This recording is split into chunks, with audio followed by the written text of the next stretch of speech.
Martes 15 de noviembre de 2022, qué gusto que nos acompañen. Buenos días, bienvenidos a Contacto Directo. Nuestros invitados de hoy son Karen Sichel, asesora jurídica de la Presidencia de la República para la consulta popular. Tal parecería que no habría más nubarrones para este tema. La Corte Constitucional está por decidir sobre las tres últimas interrogantes. ¿Qué pasó con aquellas preguntas que fueron consideradas clave por el propio gobierno, pero que al final no se presentaron? Lo vamos a revisar. También, Zeev Harel, embajador de Israel en Ecuador. En nuestro país, por primera vez, un presidente viajó en delegación oficial a esa nación. Recientemente, un grupo de expertos en seguridad estuvieron aquí y se va a adquirir armamento de ese país. Lo vamos a conversar más adelante. Aquí empezamos. La actualidad, los protagonistas, el análisis y la información en Contacto Directo.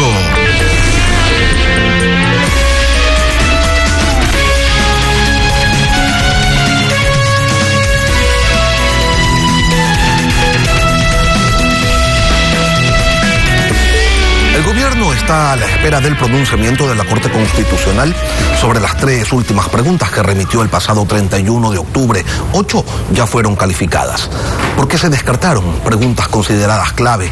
¿Alcanzan los tiempos para consultar en las seccionales? Entre otros aspectos, vamos a tratar estos temas con Karen Sichel, asesora jurídica de la Presidencia de la República. Karen, buenos días, bienvenida a Contacto Directo. Buenos días a usted, Lenin, gracias por la invitación. Al ser calificada la constitucionalidad de las 8 preguntas de enmienda constitucional, restan las de consulta popular. La Corte tiene 20 días para pronunciarse. ¿Cuáles son los escenarios que ustedes están manejando? En tema de tiempos, sí. La Corte Constitucional tiene 20 días. La semana anterior la jueza ponente abocó conocimiento y por lo tanto comenzó a decurrir el plazo.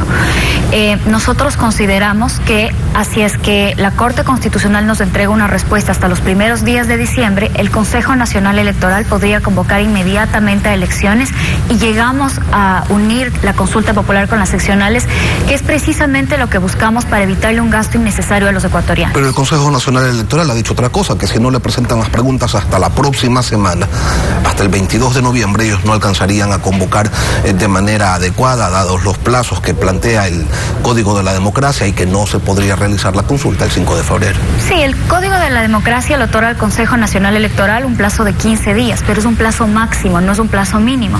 Lo que nosotros consideramos es que todas las instituciones que intervienen en el proceso de consulta popular, tanto la Corte Constitucional como el Consejo Nacional Electoral, deberían comprender, y creo que lo harán porque así han venido actuando, que los ecuatorianos no buscan ser convocados a elecciones simultáneamente, después de un mes, por ejemplo, sino que precisamente lo que buscamos es ahorrarle el gasto a los ecuatorianos y unir todo esto en un solo momento electoral.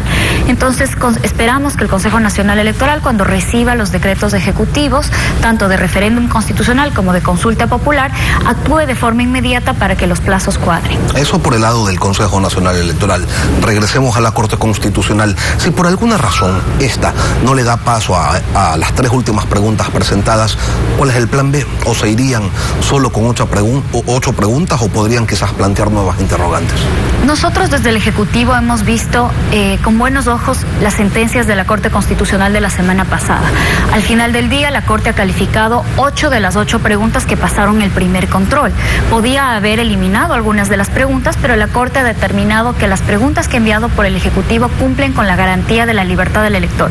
Esto es muy importante recalcar, Lenin, porque la Corte hace un análisis histórico cuando emite su sentencia y dice básicamente que en el pasado las consultas populares han sido tomadas no como herramientas de participación ciudadana como deberían ser, sino que han sido utilizadas por gobiernos totalitarios que buscaban legitimar sus acciones vulnerando los derechos de las minorías. Por lo tanto, el estándar de la Corte Constitucional ha sido bastante alto para calificar las preguntas del Ejecutivo.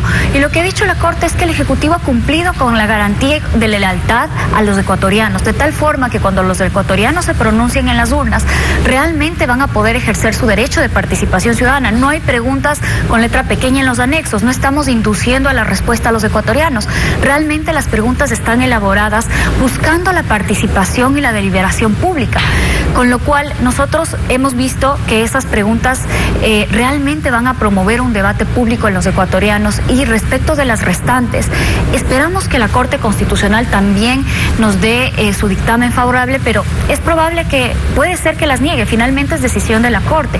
En este caso, nosotros consideramos que tenemos una consulta popular ya robusta, con 8 preguntas, 2 de seguridad, también de institucionalidad y de medio ambiente. Además, nosotros hemos enviado a la Asamblea Nacional la propuesta de las Fuerzas Armadas y de la Policía Nacional. Entonces, el presidente está realmente activando todas las herramientas constitucionales que tiene a su disposición para efectuar los cambios que los ecuatorianos necesitan, particularmente en el tema de seguridad. Pero sin duda, la Asamblea es un camino mucho más cenegoso. Ahora, el presidente de la República dijo hace algunas semanas que la pregunta que busca reducir el número de legisladores iba a ser complementada con otra en donde se consultaría a la población si estaba de acuerdo con la elección de asambleístas en segunda vuelta. Pero esta pregunta no llegó. ¿Por qué razón el gobierno descartó esa iniciativa que consideraba fundamental? Ese fue el término que utilizó el presidente Guillermo Lasso, y las cosas fundamentales no se descartan así nomás. Así es. Nosotros manejábamos un banco de preguntas de alrededor de 5 preguntas dentro de la etapa de la consulta popular. La razón por la que se descartó esa pregunta es porque llegó a las manos del equipo técnico, y como pasó con otras preguntas, el equipo técnico buscó revisar la evidencia de la implementación de esa política pública, es decir, de la elección de los asambleístas.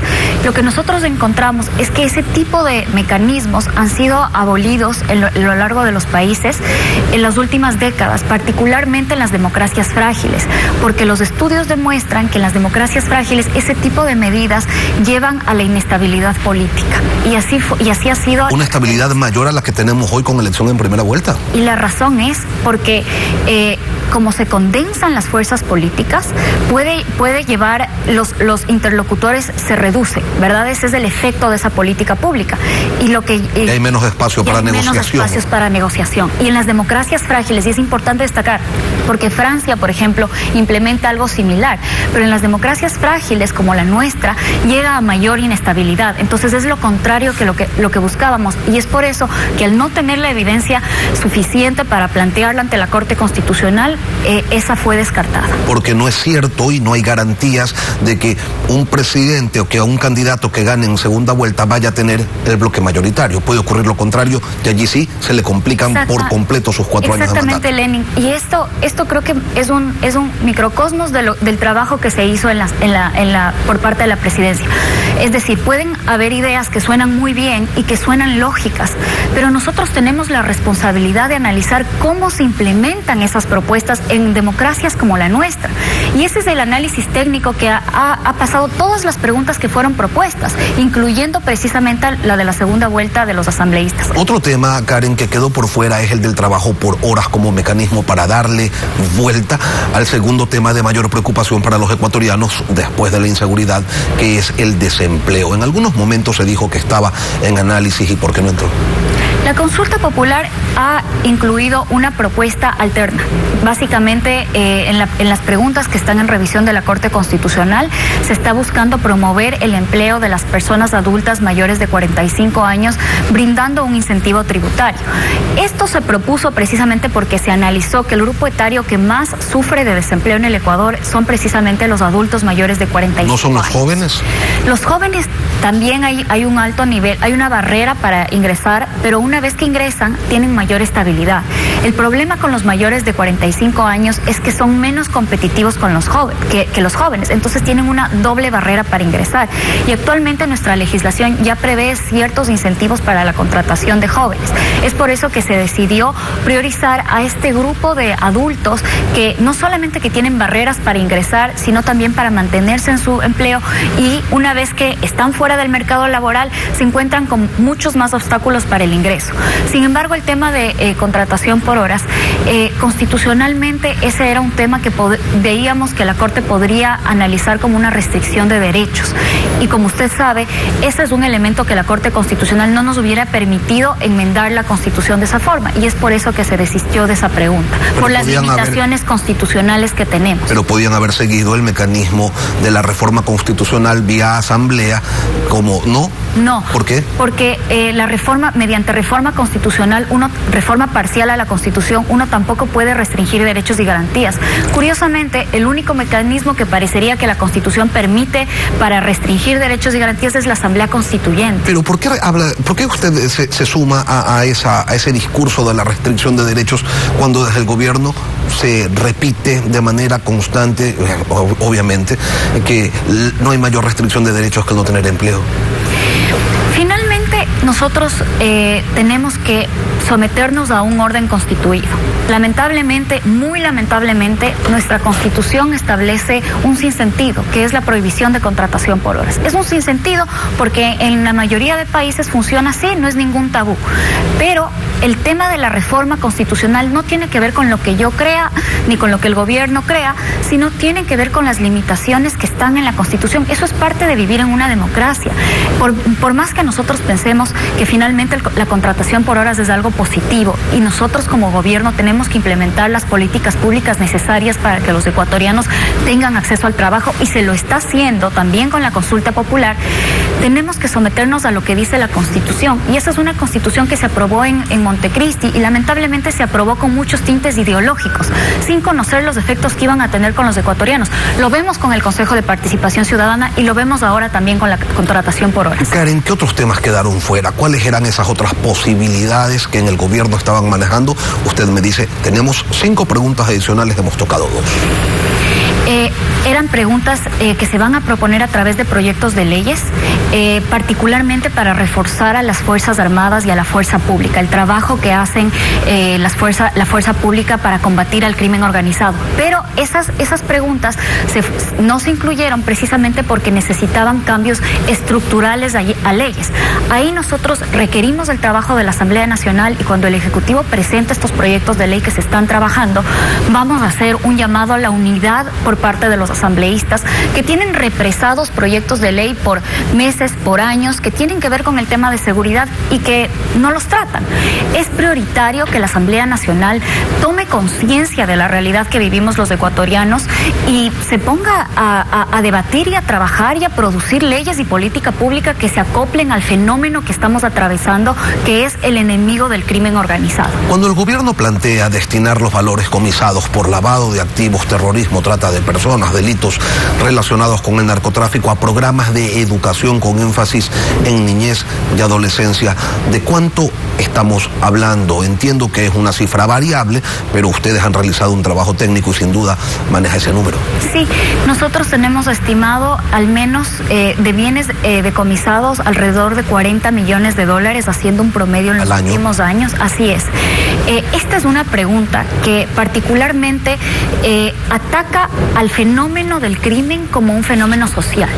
Entonces, si regresamos a ver todas las preguntas de la consulta, estamos buscando la cooperación internacional a través de la extradición y que los delincuentes sean juzgados y cumplan su sentencia afuera del Ecuador.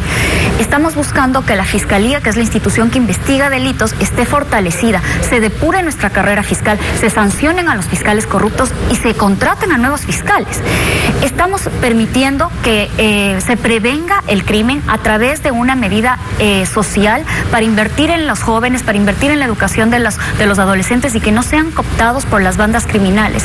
Y finalmente estamos sancionando las conductas de estas bandas que extorsionan a los ecuatorianos y que no permiten que vivamos en paz.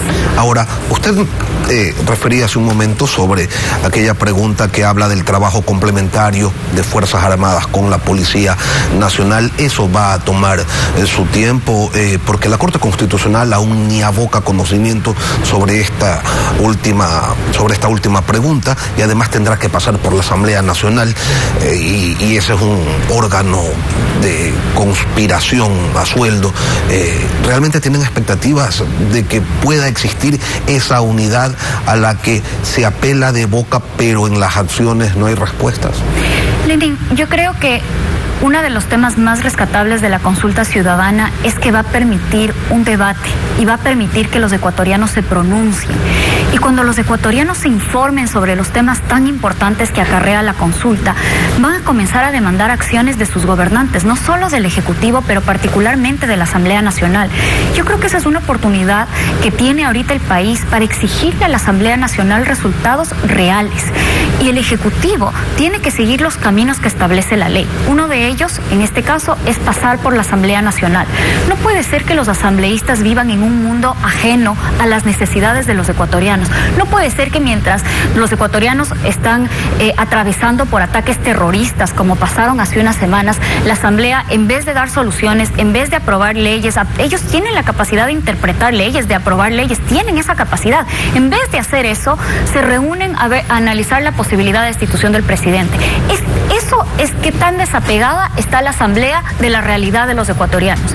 Cuando los ecuatorianos debatamos sobre los problemas de fondo, estructurales, que nos han llevado a tener estas bandas criminales asentadas en nuestro territorio, yo creo que los asambleístas deben unirse, porque el enemigo no somos nosotros, el enemigo no somos los ecuatorianos entre nosotros, los enemigos son los criminales, y es momento para que la Asamblea, las demás instituciones del Estado, la sociedad civil y todos los ecuatorianos nos unamos para combatir este mal. Y es el momento adecuado. No estamos como en otros países, por ejemplo Colombia, México, donde el nivel de violencia es mucho mayor. Estamos en un momento de prevenir y combatir, y eso es lo que necesitamos por parte de la Asamblea Nacional. Los asambleístas deben unirse. Ojalá y lo hagan. Karen Sichel, asesora jurídica de la Presidencia de la República, gracias por acompañarnos hoy aquí en Contacto Directo. Gracias a usted, Elena. Luego de la pausa volvemos con